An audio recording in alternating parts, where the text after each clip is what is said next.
The morning sun glinted off the mirrored facade of Cisco's headquarters as Marisol Torres stepped out of her rental car, clutching a slim portfolio under her arm. The campus was immaculate. Manicured lawns, palm trees swaying in a gentle breeze, the scent of freshly brewed coffee drifting from an outdoor cafe. She straightened her blazer, smoothed her dark curls, and rehearsed her introduction one last time. Good morning. I'm Marisol Torres, lead developer on MIT's Smart Map project. Inside the lobby, she paused to take in the vast atrium. Soaring white columns, a massive glass chandelier, and dozens of employees tapping away at laptops on communal benches. The security kiosk, two guards with crisp badges, nodded her through after she showed her temporary visitor badge. A receptionist pointed her toward the elevators with a polite smile.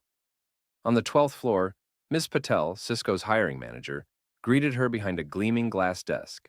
Patel's office overlooked Silicon Valley's rolling hills, but her expression was flat.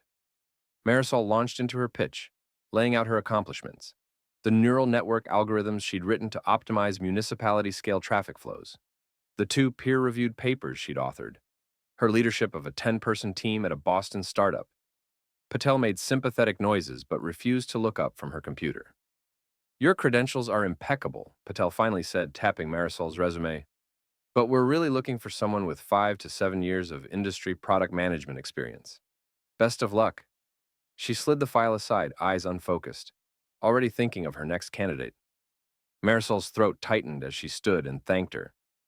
The elevator ride down felt interminable. By the time she reached the lobby, the coffee bar that had smelled so inviting now seemed like a mocking beacon. She forced a calm breath, told herself this was just one no, and headed to her car. An hour later, she arrived at Google's Mountain View campus. White walls, colorful beanbags, a replica T-Rex skeleton in the entrance hall. She checked in at a touchscreen kiosk, then wandered past snack tables laden with kombucha and kale chips. In the waiting area, code scribbled across whiteboards greeted her. Solve me in 15 minutes. Her technical interview had begun. Marisol tackled the algorithmic challenge, finding the shortest path through a dynamically changing graph in half the allotted time. The panel of 4 software engineers leaned forward, nodding appreciatively as she explained her ON log N solution. When she finished, she dared a hopeful smile. Your code is clean, said one interviewer. But we need someone who's shipped at least 2 large-scale consumer products. You'll need direct experience taking a prototype from alpha to 100 million users. The rest sat silent as she packed her laptop. Thank you, she managed. Outside, the midday sun felt too bright. Next came Amazon's Redwood Shores offices, the long corridors, the endless rows of glass-walled 2 pizza team rooms, the faint hum of server racks through the walls. Marisol sat across from a stern manager who barely looked at her slides. Impressive technical chops, he said, voice clipped, but we need someone who can implement customer-obsessed features under an A to Z mindset. You're a great coder, but this role requires extensive AWS and supply chain integration experience. Apple in Cupertino was no kinder. She wound through a maze of glass staircases to reach People Ops, where a recruiter in sleek black attire assessed her resume. Your design sensibility is fantastic, the recruiter said, flipping through her portfolio. But our teams emphasize deep expertise in Swift and ARKit. You've done Python, C++, Java, but not Apple native UI work, she smiled. Maybe another team in the future. Lastly, Meta's Menlo Park campus. Graffiti-style murals, open lounge spaces, electric scooters whizzing by outside. Marisol interviewed with a product marketing lead. Your AI mapping demo was impressive, he admitted, but we need someone who's executed go-to-market plans for social products. This role centers on viral growth, network effects, and monetization, areas you haven't led directly. 6 rejection emails later. Each one, thank you for your application. We have chosen another candidate. Marisol drove home through an unending sprawl of strip malls and freeway overpasses. Her phone buzzed with supportive texts from friends and mentors. They're lost. Your vision is bigger. But each ding also reminded her of the gap between her skill set and their expectations. At her small studio apartment, she peeled off her heels and dropped onto the couch, exhaustion and frustration soaking into her muscles. She stared at her laptop screen where dozens of tabs remained open. Investor pitch decks, API documentation, market analysis spreadsheets. Her MIT diploma sat framed on the wall, a testament to her talent and dedication. Yet the same Silicon Valley ethos that celebrated disruption had just dismissed her repeatedly. After a long pause, Marisol took a deep breath, clicked File, New Document, and typed at the top in bold letters, Project Atlas, Real-Time Last Mile Transit Mapping. Below that, she sketched a mission statement. Build an open, community-driven platform to predict transit arrival times with sub-1-minute accuracy. She outlined the technical vision: GPS-enabled edge devices, machine learning prediction models, crowdsourced data channels, and the social impact: regained time for commuters, reduced carbon emissions, improved access for mobility-challenged riders. The glow of the blank page felt electric. In that moment, Marisol made a choice. If Silicon Valley's giants wouldn't give her a seat at their table, she would build her own, one that would redefine how the world moves. And so, at the end of a day filled with slammed doors, her real journey began. At dawn the following morning, Marisol slipped quietly into her two-car garage, the concrete floor still cold underfoot. The space was a jumble of repurposed furniture and scavenged equipment. A pair of mismatched monitors perched atop a folding table, a soldering iron set beside a pile of circuit boards, and stacks of discarded Wi-Fi routers, waiting for a new life. Faded fluorescent tubes overhead flickered as she settled into a rickety chair, cradling a still-warm mug of coffee. On the far wall, a whiteboard bore a hastily sketched diagram of her transit mapping vision, connecting blurry bus icons to winding road graphics. Nearby, a neighbor and childhood friend, Rico Nguyen, adjusted a pair of safety goggles before crouching over a stripped-down router chassis. His fingers danced in and out of the wiring harness, probing connections and muttering about antenna placement. "Morning," Marisol said softly, stretching out stiff muscles. "How is that router shaping up?" Rico pointed to a delicate cluster of soldered joints. "I've rewired the signal module, so it should capture GPS blips from volunteer drivers. It's rough, but it might pick up enough data to test the pipeline." He offered her a hopeful grin. Marisol returned his smile as she leaned over her laptop, fingers flying across the keyboard. Instead of lines of code filling the screen, she stared at abstract visualizations of incoming position updates, tiny dots drifting across a simple map outline. Each dot represented a momentary glimpse of a bus's location, but without real-time smoothing, they jumped wildly off the streets and across lawns. She rubbed her temples and imagined the graceful curves of a classical map, where every signal would snap neatly to roads and stops. "We need to filter out the noise," she muttered, glancing at Rico.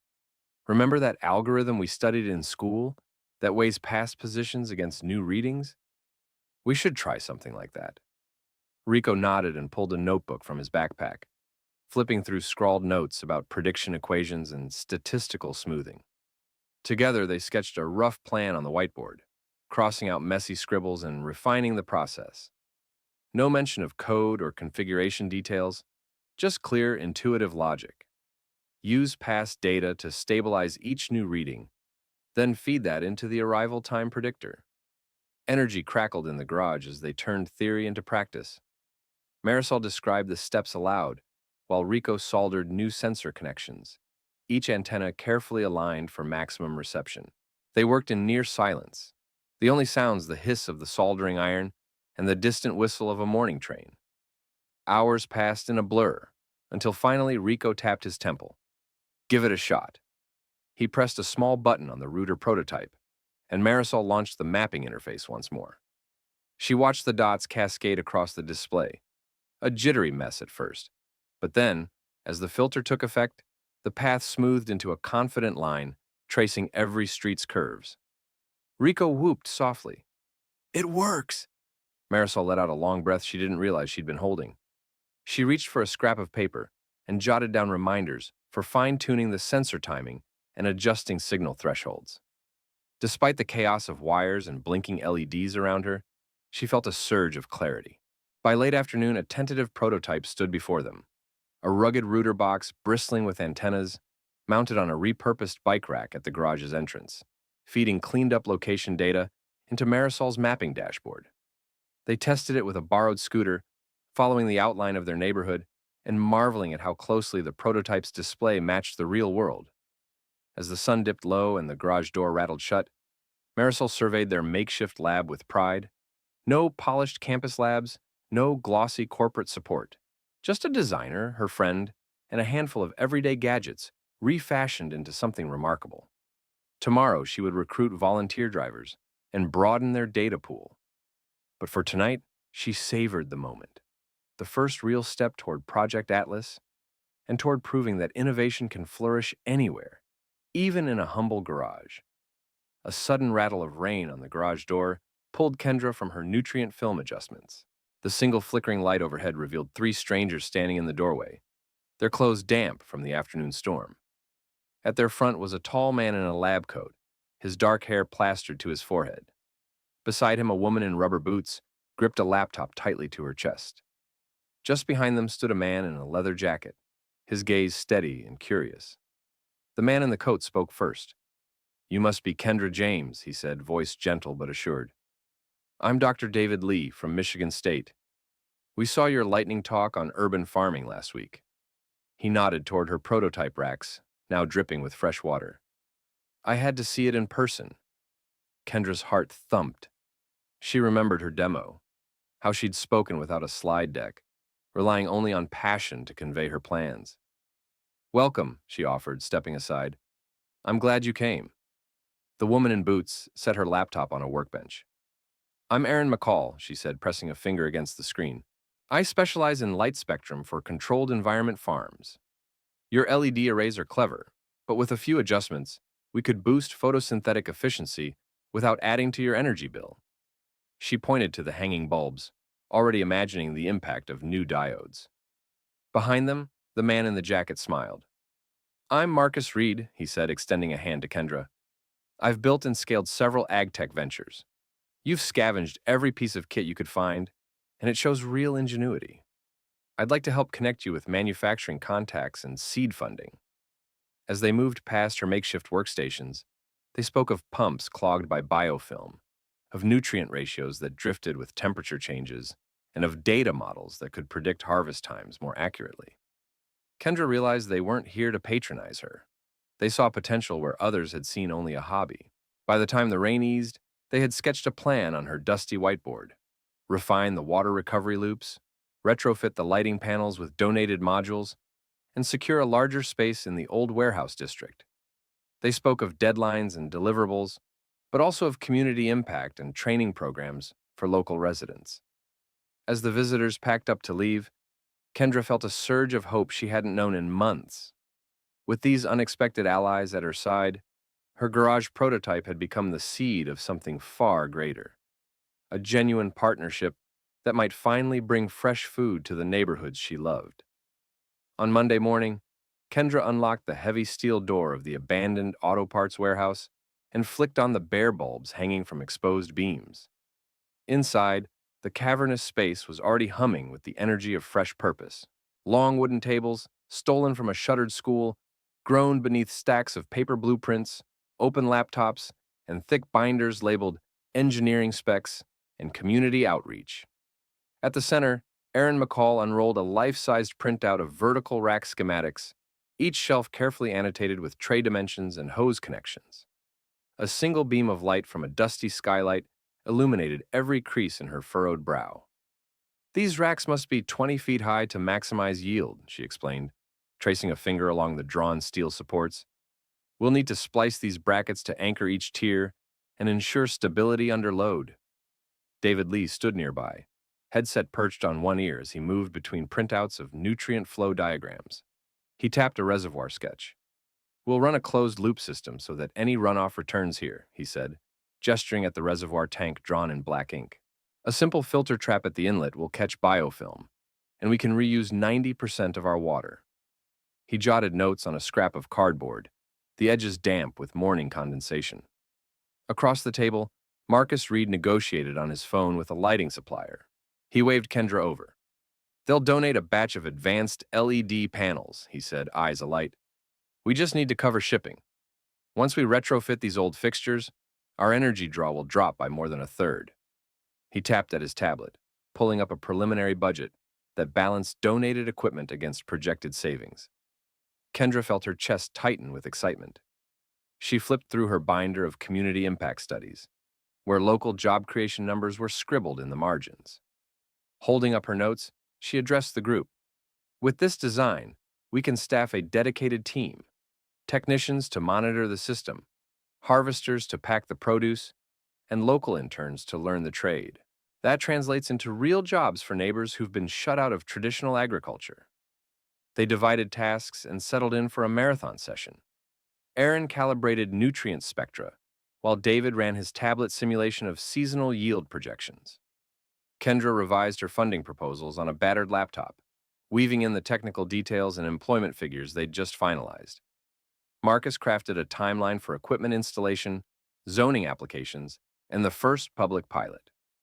By late afternoon, the team's whiteboard was a masterpiece of organized ambition. Dozens of sticky notes clustered under headings like structural integrity, resource recovery, and stakeholder outreach. The warehouse felt less like a derelict shell and more like the nerve center of a revolution. Exhaustion tugged at them as the sun sank, but momentum carried them forward. Aaron highlighted the final schematic in neon marker. "This is our North Star," she said softly. David closed his laptop with a decisive click. Marcus pocketed his phone, eyes shining. Kendra surveyed the room, wires, bolts, and paper strewn everywhere, and knew they had done more than draw plans. They had built the blueprint of a future where fresh food could rise from concrete floors and feed entire neighborhoods. Under the flickering warehouse lights, they shared a quiet nod of achievement. Tomorrow, the real work would begin. But tonight, they celebrated the promise of what their partnership, one black founder and 3 white agronomists, would build together. The first rays of morning light slanted through broken skylights as the team gathered at the warehouse farm for the installation of their full-scale system. Dozens of 5-tier racks stood empty, waiting for the delicate trays of seedlings. Pumps and pipes lay coiled on pallets. Half-assembled control panels blinked with test lights. Kendra felt a thrilling surge of anticipation until the first alarm sounded. Aaron knelt beside the nutrient reservoir and frowned. When she pressed her finger against the pH sensor, the digital readout quivered between alarmingly high and impossibly low values. "The calibration's off," she muttered. Every time they tried to prime the pumps, the biofilm filter clogged, sending nutrient solution back up the tubing in a gurgling reflux. Plants in the prototype racks shimmered wetly as water overflowed, pooling around their roots. David rushed over, wiping grease from his hands. He traced the tubing with a flashlight. "The inlet filter mesh is too fine for this flow rate," he diagnosed, lifting the trombone-sized filter trap. "We need coarser material. Otherwise, we'll be cleaning this every hour." He scanned the warehouse stacks. "I can jury-rig a bypass line with a spare union fitting, but it'll reduce our efficiency." Nearby, Marcus wrestled with the control panel. Wires spilled from its open back, snaking across the floor like restless snakes. As he tightened a loose relay connection, a spark leapt and a fuse blew, blackening the entire panel in a gout of acrid smoke. "Great!" he snarled, jabbing at the power switch. "Now the system's dark." He climbed a rolling ladder to reach the overhead junction box, swapping in a replacement fuse as Kendra handed him tools. Tension crackled in the air as the rain began to patter outside. Aaron snapped, "We should have bench-tested everything before we moved here." David shot back, "You wired the sensor to the wrong voltage rail." Marcus slammed his hand on a nearby table. Kendra raised her voice, "Stop! We solve one problem at a time." Taking a deep breath, she organized a triage. David would reroute the tubing with a temporary bypass. Aaron would recalibrate the pH probe using a simple buffer solution. Marcus would repair and manually reset the control panel. She herself would refill trays with fresh nutrient mix and clear the flooded beds. They each pulled on rubber boots and dove into their tasks. Hours blurred past in a frenzy of elbow grease and improvised engineering. By late afternoon, the pumps hummed steadily. No more gurgle, no more overflow, and the reservoir bubbled with clean, recirculated solution. Aaron confirmed a stable pH reading, David reported smooth water flow through the bypass, and Marcus flicked the master switch. Racks glowed under the new LED panels, while the control panel's lights blinked reassuringly. They collapsed onto folding chairs, breathing hard and laughing with relief. Outside, the rain had eased to a drizzle. In that moment of shared exhaustion and triumph, Kendra realized that their prototype was no longer fragile. It was battle-tested and alive. Tomorrow, when the city inspector arrived, they would show not a perfect system, but one forged in the crucible of real-world problems and real-world teamwork. The morning of the open house dawned crisp and bright as Kendra unlocked the warehouse's heavy doors. By 9 a.m., colorful banners reading Detroit Vertical Collective fluttered above long folding tables heaped with sample trays of basil, kale, and spinach. Community leaders, local grocers, neighborhood activists, and dozens of curious residents streamed in, their chatter rising beneath the hum of 20 vertical racks, now loaded with vibrant green seedlings. Kendra took the stage beside Aaron, David, and Marcus, as a hushed anticipation fell over the crowd. Holding up a handful of gently washed microgreens, she announced, "In our pilot phase, we harvested 600 pounds of produce, enough to supply 4 food pantry networks and 10 corner stores every week. We've reduced water usage by 70%, cut carbon emissions from transportation by 30%, and created 7 full-time jobs right here in the neighborhood." Aaron demonstrated a live par meter reading on the new LED modules, while David explained how their closed-loop nutrient system recycled nearly all runoff. Phones lifted and cameras clicked as the crowd tasted samples and murmured approval. But as applause rippled through the warehouse, 3 sharply dressed representatives from the Michigan Greenhouse Association arrived, clipboard in hand, expressions stern. Their spokesman cleared his throat.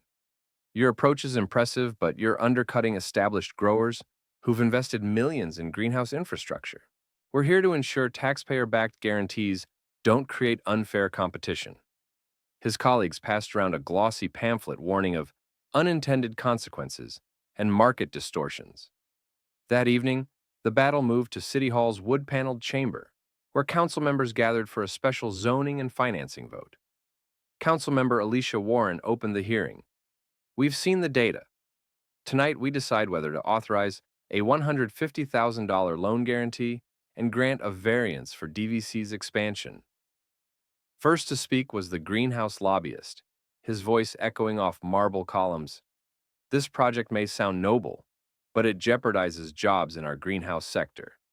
We cannot let a small startup cannibalize decades of industry investment." When his testimony ended, Kendra rose. Her voice rang with calm conviction. "Those greenhouses serve distant markets.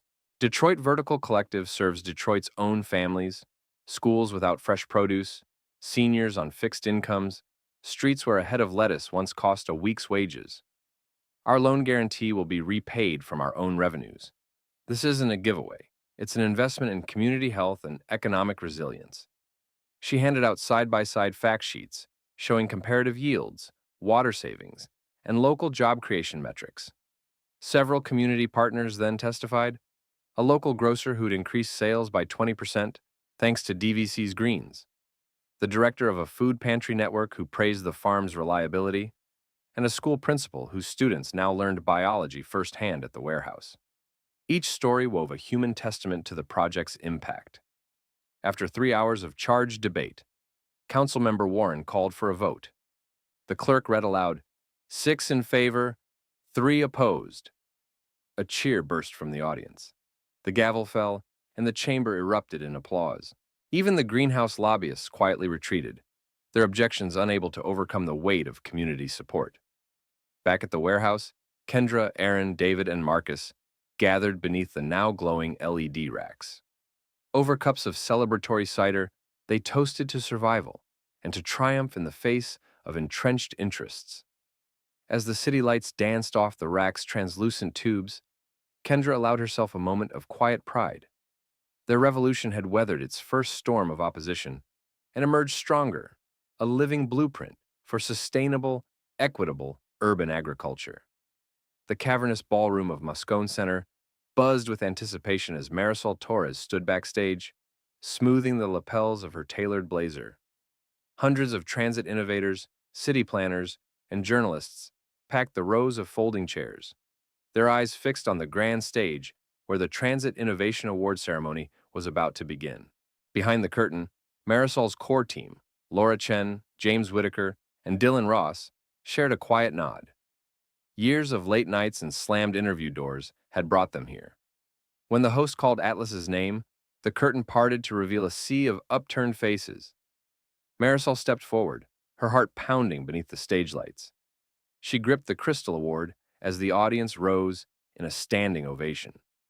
Cameras flashed, and in that moment, every rejection, every garage-born prototype, every 3 a.m. code crisis felt utterly worth it. On stage, Marisol spoke with calm confidence. Atlas began as a defiant idea in a tiny garage. Today, it connects millions of commuters across 20 cities on 3 continents. But this award isn't mine alone. It belongs to every volunteer driver who trusted our edge devices, every commuter who sent feedback, and my team, who refused to quit when the code broke and the servers crashed. Applause thundered again as she looked past the lights, imagining the empty streets she'd first sprinted to map. That evening, in an overflow suite at the host hotel, Atlas's operations manager projected a live map of global usage. Tiny dots blinked in rapid clusters over San Francisco, New York, Singapore, and Sao Paulo. Atlas's growing last-mile footprint. Laura raised her glass. To scaling sustainably. No more slammed doors, only opened routes. James and Dylan grinned, the hum of discussions about new API integrations trailing off into satisfied laughter. A week later, Marisol stood alongside Mayor Evelyn Rivera on the steps of San Jose City Hall, announcing Atlas's partnership with the city's new e-bus fleet. Dozens of reporters gathered as the mayor praised a homegrown solution that transformed urban mobility. Marisol watched community members scan QR codes at bus shelters to download Atlas, their faces lighting up with each accurate arrival prediction. Back in her Silicon Valley loft, Marisol gazed out at the twinkling skyline. Her laptop pinged with a message from a transit director in Lagos. Ready to pilot Atlas next quarter. She leaned back, recalling the sterile rejection emails from Silicon Valley giants. Now, Atlas was more than an app. It was a lifeline for millions, proof that one woman's relentless vision and the unlikely mentors who believed in her could redraw the map of how the world moves. As the city lights shimmered below, Marisol whispered to the night air, "This is only the beginning." And with Atlas humming quietly on her screen, she knew it was true.